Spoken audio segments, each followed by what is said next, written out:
Indian subcontinent. I now request the speaker to begin. Thank you. Okay, good morning to one and all. Of course, I will be starting my talk based on the technological option for enhancing the production, productivity, and sustainability of oilseed brassica in Indian subcontinent. Of course, if I talk about the Indian agriculture, of course, we have surpassed the China. Our population is now crossed the population of China, and rapid aerial land has increased. If I talk for 1990-51 only, per capita, the land was available 0.33 hectare, and now it has come down to 0.07 hectare at this time. And in by 2035, it would be less than half a hectare.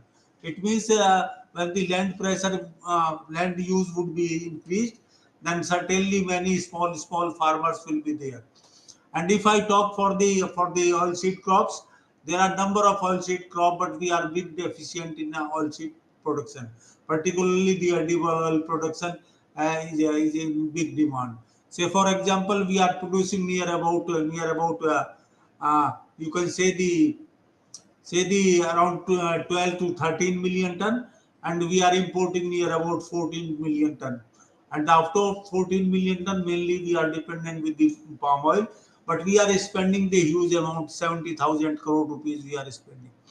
If I talk for the agriculture production enhancement, India is the second largest arable land in the world, near about 161 million hectare area.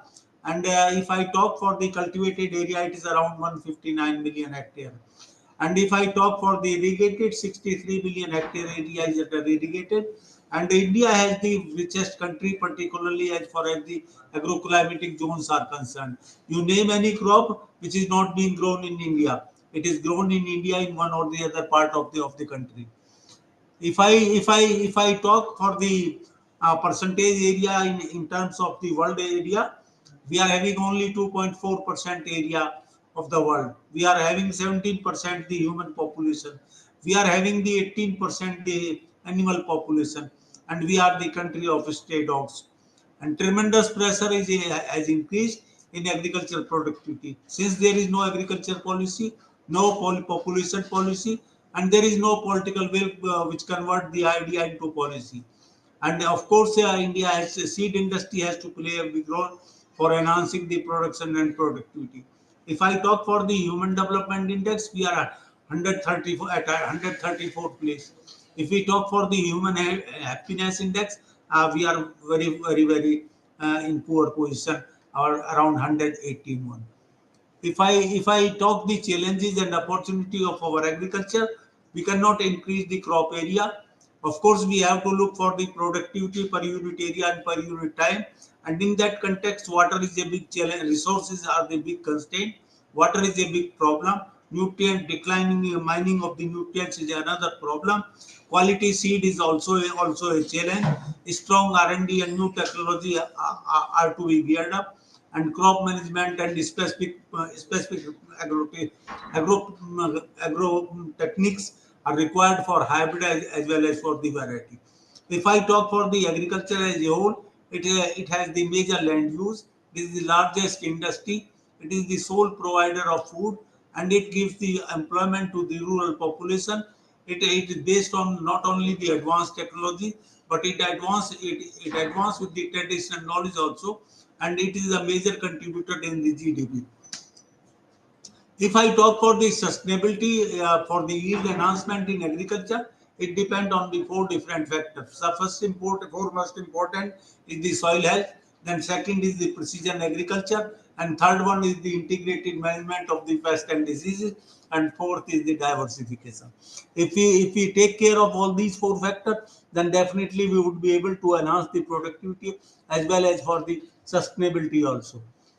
If I talk for this wonder crop, which I love very much and working on since 1978, it is adapted to the irrigated as well as for the rain-fed areas. It's the beauty of the crop.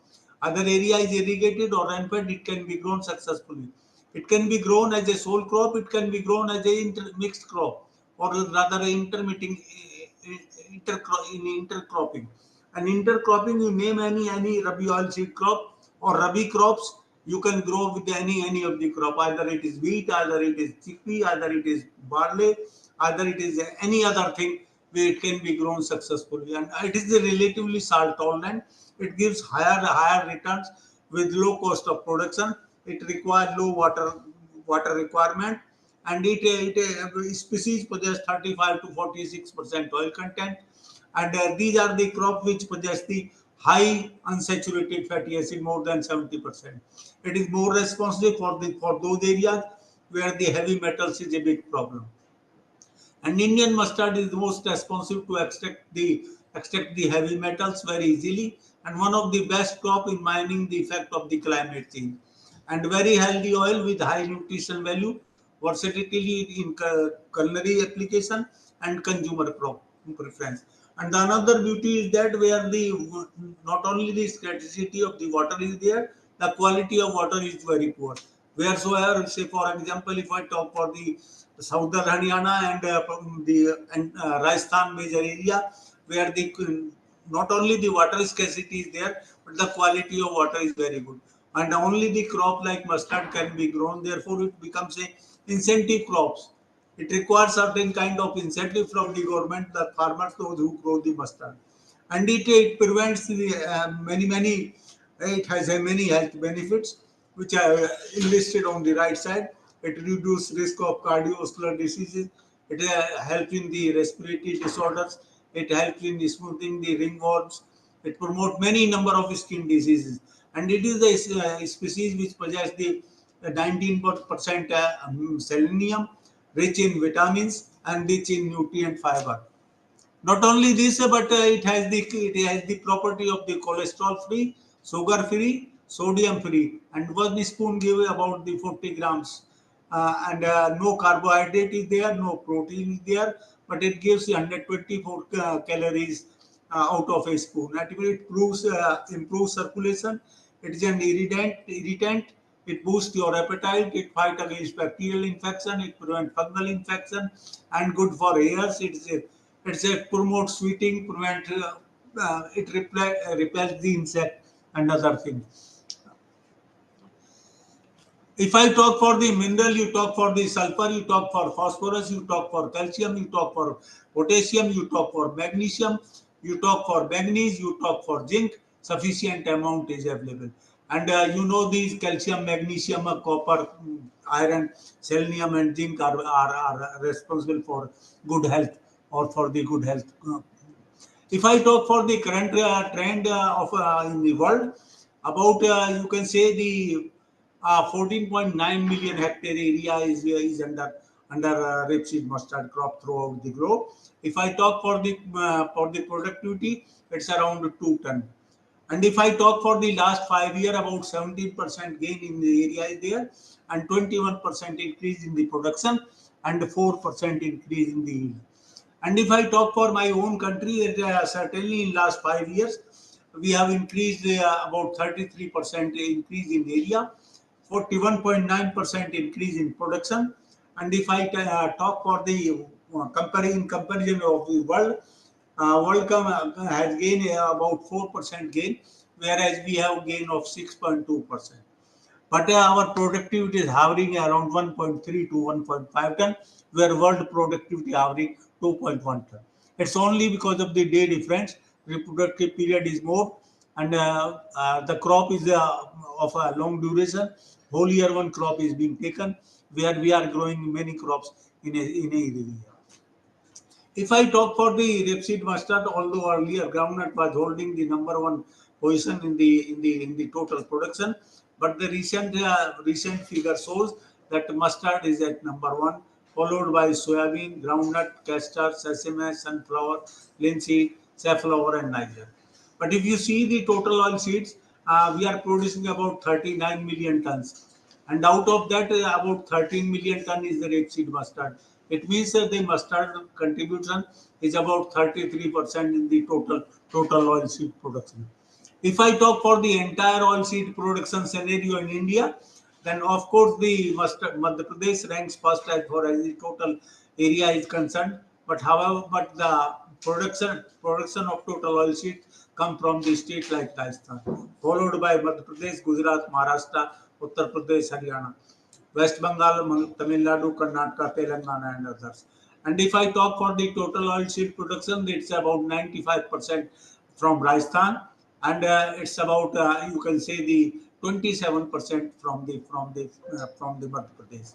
But overall contribution of Rajasthan is about 24% in the total oilseed production. If I talk for the consumption pattern of the edible oil, of course we are in big deficient of the edible oil. If I remember my days of early 1985, at that time we were consuming only 6.5 kg per capita per annum, and now we are consuming more than 15 kg per capita per annum. Therefore, we are dependent with the oil which are poor quality, particularly say for example palm oil, which we are importing in huge amount from Indonesia and Malaysia. If I talk for the edible oil availability of in last 5 years, domestic availability is about 42%, and we are dependent about 58% on the import of edible oil. And in out of that about 59% is from palm oil, and then followed by the sunflower oil, soybean oil, and the minimum amount of edible oil which we are importing is of rapeseed oil. And if I talk for the countries from where we are importing the palm oil, then maximum coming from Indonesia, followed by the Malaysia. It means whatever we are facilitating the business of the oilseed is based upon the relationship with the Indonesia and Malaysia. And if I talk for the import of oil, then say for example, if I talk for sunflower, mainly from Ukraine we are getting, followed by Russia and Argentina. And if I talk for the import of soybean, then mainly we are dependent with the Argentina, followed by the Brazil and the other countries. And why it is happening? It's happening because of the low import duty. At the time of Rajiv Gandhi, when he was the Prime Minister of India, we were having the 300% duty, and at that time we were near to self sufficiency. But now what is happening? That because of the poor duty, the whole magic is being changed. He has changed, and the change has given no benefit to the farmer, not much benefit to the consumer, because the quality oil is not available. And certainly, if we increase the import duty, then definitely our farmer will get the benefit. When I had been the director, then definitely we tried to look for the import duty. And when government increased the import duty, then certainly it benefited the farmers to raise these crops. If I talk for the horizontal, the strategy which has to be, then one has to have the find the area. Can we have the horizontal expansion? Yeah, mustard is lucky enough that a lot of area of rice fallow is available. If I talk correctly, it's about 12 million hectare area is available after paddy fallow, and there only two crops can be taken successfully. Among pulses, lentil could be a successful crop, and in oilseed, the rapeseed mustard could be the successful crop.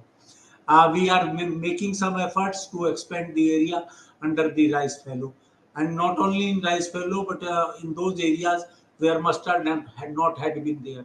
Say, for example, you take the example of Karnataka, where paddy after paddy is not possible, then mustard have a lot of potential.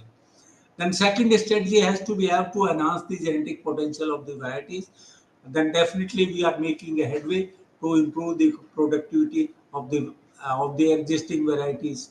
And a lot of efforts are being taken to have the good policy support, and certainly sustainability of the crop resource management would lead for the further enhancement and sustainability. If I talk about the particularly the reproductive area. Say, for example, you take the country like France, Germany, those who have the maximum yield per hectare, they have only one crop in a year.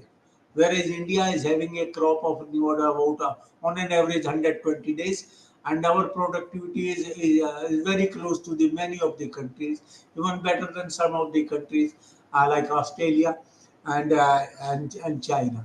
But definitely many areas in China where maximum productivity is there.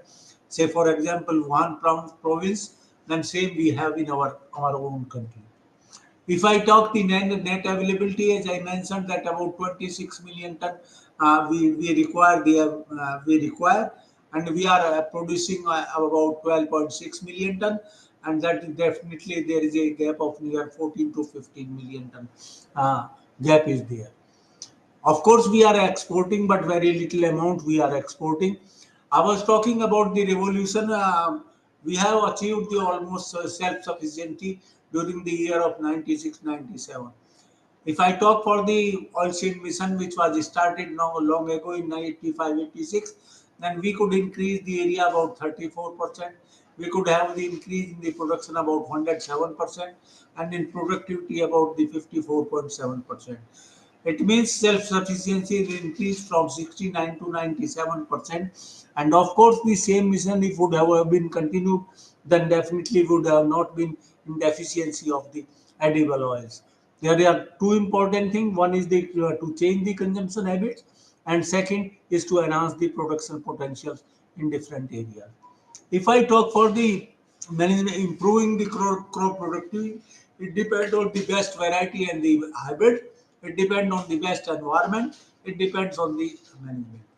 And for this, we have to have the good genetics. We have to have the better management. Either it is water management, nutrient management, or disease and pest management. Of course, if I talk for the constraint, then definitely crop establishment is a big challenge. No good fertilizer cum seedle is available, and the efficient are not available. I have to say like that. No thinning and weeding is there. When plant population is over or under, then definitely it hampers the seed yield. And complex existing emerging disease, pest scenario, soil deficiency, and many resource constraint. Climate change is also there, and import duty is also not facilitating these crops for a larger area and to meet the demand. And poor quality groundwater and many other things are the other. If I have to look for the agronomical constraint, then moisture stress is a serious problem. It lead to poor germination. Nutrient stress lead to the temperature stresses, and weed problem always give the poor seed setting and all that. And soil resource allocation and management of silk. Therefore, we have to concentrate particularly for the water use, targets yields, field selection, and good variety and good quality of seed and fertility, and maintain the different agronomic practices perfectly. Say for example, if we look for a right planter, then we can enhance the yield of about 26%. We demonstrated at farmer field, we proved it, and then accordingly prototype was developed to have the good population, so that the good profuse branching could be there. Ideal plant type reflection has to be there, and even if it is followed with the nipping also at the time of 50 to 55 days, definitely yield can be enhanced. Then these definitely we have to have not only the nitrogen fertilizer or the phosphorus fertilizer. Then if we look about the total and availability of the nitrogen, phosphorus, potash, and the many nutrients like zinc, gypsum, boron, and they are deficient, then therefore we have to have the perfect package for enhancing the yield. If I talk about the fertilizer seducing, then definitely if we provide the half dose at the time of sowing and half at the first flowering stage, then definitely our yield would be higher as compared to the other combination. If I talk for the sulfur nutrient, if the entire country says that about 120 districts are deficient in sulfur, and out of that, 3 are in Rajasthan, 17 in UP, 20 in MP, and 6 in Haryana. Therefore, particularly for oilseed crop, the application of sulfur along with zinc definitely enhance the yield, and certainly the boron will help in seed setting. If I talk for the irrigation management, then definitely what we find that if we take the example of last 30 years when we experienced the drought year, and when we are having the normal rainfall in the month of September, then only one irrigation can enhance the yield of 58%. But if we go for the two irrigation, then the yield will slightly increase. And when we go for the more than two irrigation and in the normal year, then definitely it gives the negative result. Therefore, irrigation management is very important one. And there are definitely, if we go for the laser leveling, then definitely we save 20 to 25% water. If we go for ridge bed planting, then we can save 30 to 55%. If we have the less availability of the water, we can go for the alternate furrow irrigation, so that we can save a lot of water. And even the below surface, we can have the irrigation system. We can definitely save the water. You can see, if we go for surface irrigation, and if we apply the sprinkler, and then definitely we save 70% to 80% of the water. And definitely it gives the 50 to 65% efficiency. Of course, drip is a bit difficult, but 80 to 90% water can be saved, and it can be followed with the conservation agriculture, so that we can harvest the better yield with per drop of water. If we, I have already covered it. These are the tents. Then now we are efficient not only with the nitrogen, phosphorus, nitrogen, iron, phosphorus, zinc, potassium, sulfur, manganese, boron, and many more nutrients are lacking. Therefore, we have to add all these things. Say, for example, if we have already spoken about it, if we talk not only for the recommended fertilizer dose, if we go for the fertilizer, farmyard manure, we go for the application of sulfur, we go for the application of zinc, we go for the application of boron, then definitely our yield increase, with yellow, even with the recommended doses of fertilizer. And even we reduce the 25%, we can harvest the more or less the equal yield with the saving of the fertilizers also. I was talking about the particularly the paddy fallow. Then we try to identify which are the good varieties which can hold promise under those conditions, where rice fallow area is available. What we find that particularly the variety of yellow sarson, say for example YSH 401, Pitambari, and a local one, find the better results as compared to the mustard varieties, because these are the crops which require less duration. Therefore, particularly in those areas where rice fed fallow area is available, we have to go for the yellow substance rather than for the Indian mustard. Then in small holdings, where small holdings are there, we have the option for the transplanting also.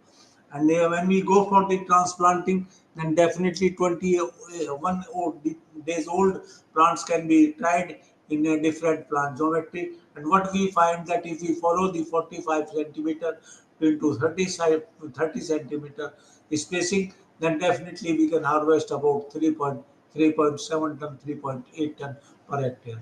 And it gives the best BC ratio, about 3.77. And the ideal time would be around 15th of October, or between the second week of October is the ideal time for taking the better harvest.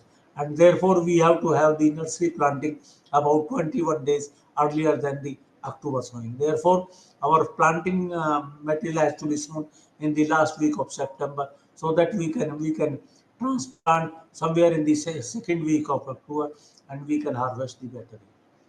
Similarly, the zero traps give the equal response for saving the time, energy, and improving the soil health.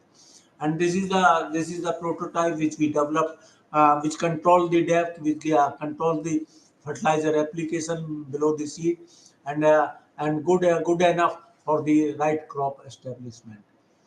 Say for example, if we talk for the different cropping system, then permanent on this bed, zero tillage on this bed, conservation approach with the ridge bed, then definitely we can harvest the better yield. And if I talk for the different cropping system, we have to follow the maize, moong, mustard. That is the best cropping system, which gives the highest yield and best renovative.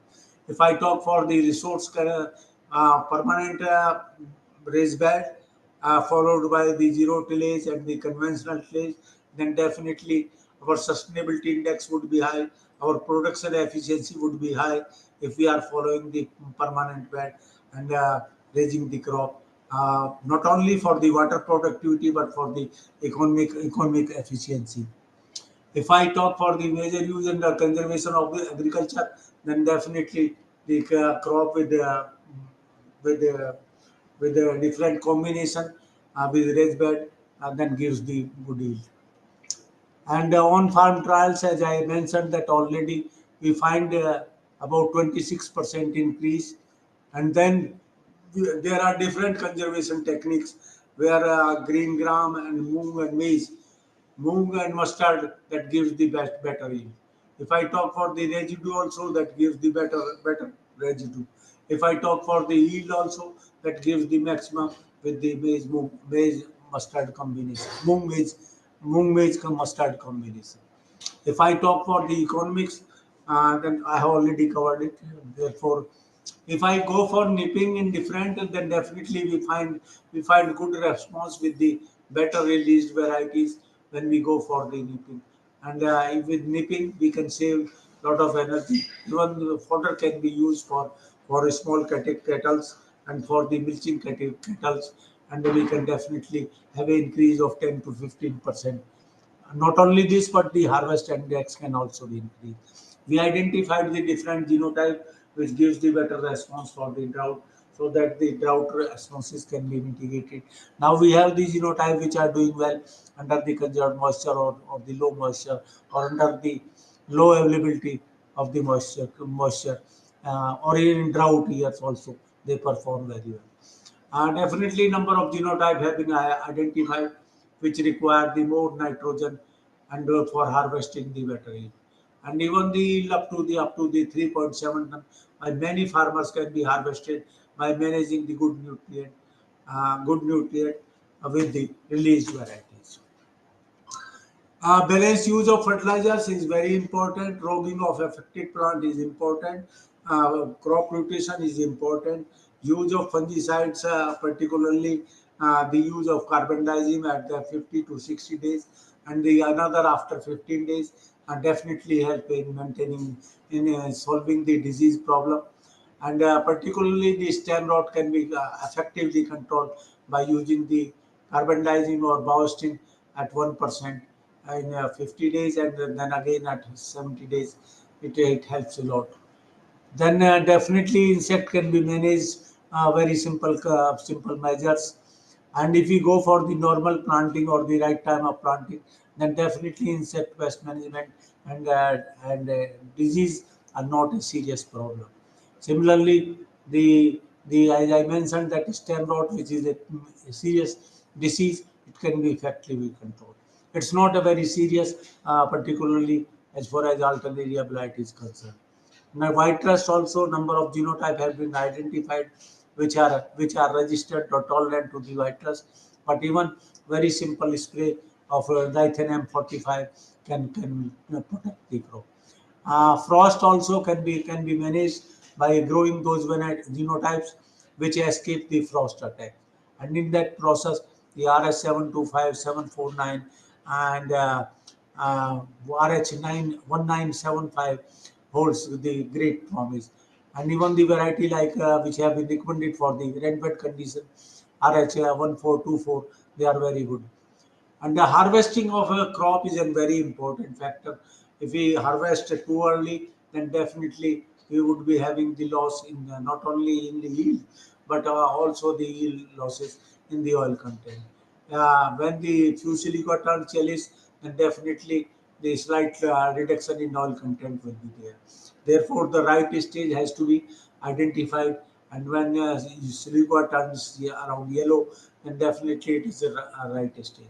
And many genotype it doesn't settle, then that definitely yield losses would not be there, and definitely the oil content would be high and yield would be high. Even beside all these technologies which I mentioned or discussed earlier, then selection of specific agroclimatic situation, appropriate cultivar, appropriate variety or hybrid is important. Specific adaptation to stresses is equally important.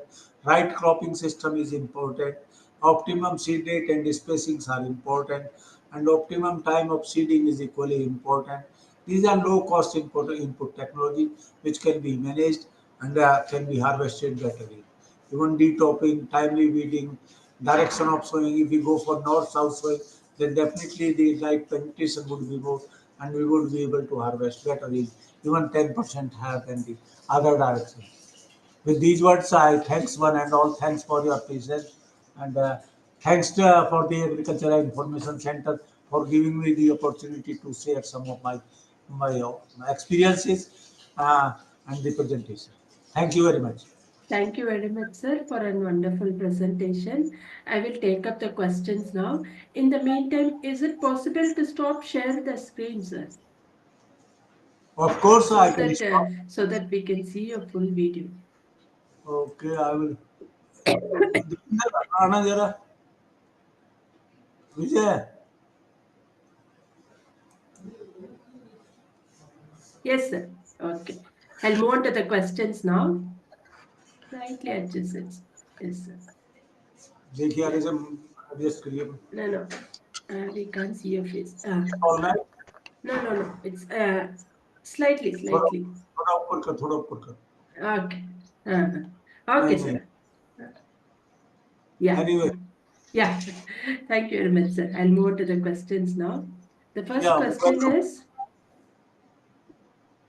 what are the most effective water management techniques for rain-fed and irrigated mustard farming? If you see the most of the rain-fed areas, particularly in rapeseed mustard growing areas, the sprinkler irrigation is commonly followed. And when we go for sprinkler irrigation, then definitely 70 to 80% water can be seen. And even in those conditions where the light soils are available, the flood irrigation is not possible. Therefore, many areas in Haryana and Rajasthan, the farmers are following the sprinkler irrigation. That is the right approach. Okay. What are the how does crop rotation with oil seeds improve soil As and I mentioned, that the most remunerative crop rotation out of many crops, the mustard maize is the best rotation. You take the full duration maize, you take the full duration mustard, take the full duration mung. When full duration crop will be there, then definitely the maximum yield can be harvested. Therefore, this particular rotation can be followed in those areas where where we can grow the mung as well as the maize. Particularly maize, the problems comes only because of these stray animals when we grow pulses and the crop like maize. If the possibility of controlling the stray animal and is not a problem, then certainly we can take all the three crops in a calendar year, and we can get the maximum remunerative benefit by raising these crops. okay. Sir, how does hybrid mustard compared with traditional varieties in terms of yield and oil content? Mustard as a whole possesses around 41 to 42% oil content, whereas the yellow sarson possesses around 45 to 47%. But many of the local varieties, they have hardly 35 to 36%. Therefore, if we go for the recommended varieties or the notified varieties by the Central Variety Release Committee, they definitely have the as or the oil content, and the slight oil content can be enhanced by application of the sulfur oils. Okay. Sir, what are the best soil fertility management strategies for oil seeds in different agroclimatic zones? Of course, it's a very complex question. Complex in the sense, until unless we don't know the status of the fertilizers, particularly the nutrients in the soil, we cannot outrightly say that we have to go this very practice. But of course, we have a definite recommendation which can be generalized in many areas. 80 kg nitrogen, 40 kg is phosphate, 40 kg potash, 20 kg sulfur, and then 1 kg boron, and 10 kg of zinc. 20 kg of zinc is sufficient for managing the or for harvesting the better yields. Okay. What are the major pests and diseases Of affecting course, oilseed? the major number one disease which gives the biggest losses is the stem rot. And as I mentioned that if we go for the varietal resistant is not available because the fungus is very complex one. And where traditionally year after year we are growing the mustard, the stem rot has become a serious problem. And therefore, not only the good varieties, say for example, you take the variety, those who possess the thicker stem and the stem have the lot of fiber. They are good one for those areas. And then effectively we have to go for the application of the carbendazim in 50% is, at 50 days, and then at around 70 days with 1% solution. And seed treatment is equally important. If we grow these mustard in anywhere where the diseases are the problem. As far as insect is concerned, not although number of insects are there, but when we are following the right time of sowing, then insect management is not a big problem. Mustard aphid is a common problem, but it can be managed very, very effectively because it appears in the north of the direction. If some farmer is vigilant, that if they find one or two colony in northern side, they can pluck and they can put in soil. Uh, that can be effectively controlled. Even the simple water spray can control the mustard aphid. That is not a big problem. Although it had been thought that it is a very big problem, but it is a problem in many pockets only, and in those areas where the crop is being sold under the late full condition. There we have to go for a simple spray of the metal stocks that can easily control the mustard aphid. Okay. Sir, what are the benefits of drone-based spraying for pest controls Of and course, nutrition we are application?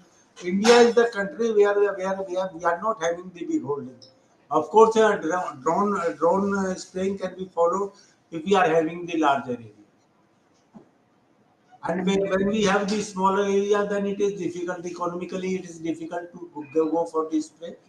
And then it's not so easy to the farmer to afford the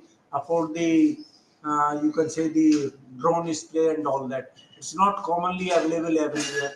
In very few places it is available. Where it is available, it can be applied easily. There is no problem. One can go for the drone spray and all that. But as I mentioned, dissemination of technology is very difficult in those countries where small holdings are there. And India is a country when small holdings are there, and the transfer of technology has become a very serious questionable.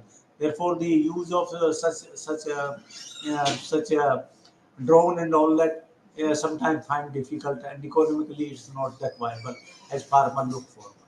But one can look, definitely it save time, it save energy, it can be effectively used in many if the area is under sufficient area is there. Okay. What climate adaptation strategies can help sustain mustard cultivation under Uh, extreme weather conditions? of course, this is a crop which have a lot of genetic plasticity to bear all kind of temperature. Say for example, if we go for the right time of sowing, then definitely we can minimize the losses, particularly of the germination and particularly with the early planting insects. Therefore, if we go for the temperature around 25 to 30 degree, maximum 30, and around less than 25 or around 25, that is an ideal time.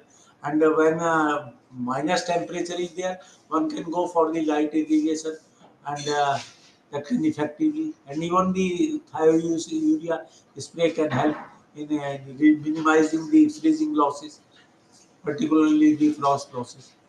So therefore, this is a crop which can bear all kind of things, but one has to certainly have make use of the right time of crop planting and right approach, where one has to apply the irrigation, where one has to go for the fertigation, where one has to go for the other management practices.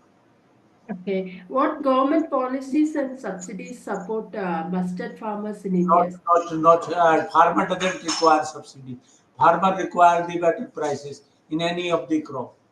It's a serious question that many times we say that farmer requires subsidy. Farmer doesn't require subsidy. You give him the good support price, good produce price. He doesn't require any kind of subsidy.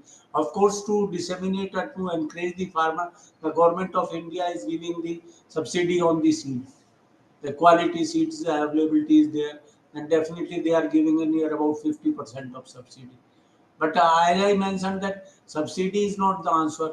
The answer is give the right policy of agriculture produce so that farmer can can be benefited, the whole country can be benefited, and then farming can be and can be a profession where the community attracts and give the better yield, can harvest the better yield. Okay. What role do farmer producer organizations and Of corporate? course, it's a good idea, but many it's not available everywhere. The farmer producing organization are specifically for those crop plants or fruit plants where the lot of middlemen services can be saved. Lot of money can be saved which is being used by the middleman. And therefore, the farmer participatory organization will definitely help in boosting the production. Some of the area in Rajasthan is coming under that particular, and where the farmer are getting good prices, good support, and at least they are not bothering particularly the fluctuation of the prices. Definitely, it will help if it is being practiced in the other parts of the country. Okay, thank you very much, sir. We have now completed the round of questions. On behalf of agricultureinformation.com, we like to thank Dr. Dhiraj Singh for the talk and for answering the questions. This meeting will now be closed. Thank you very much. Have a good day. Thank you, sir. Okay. Bye bye.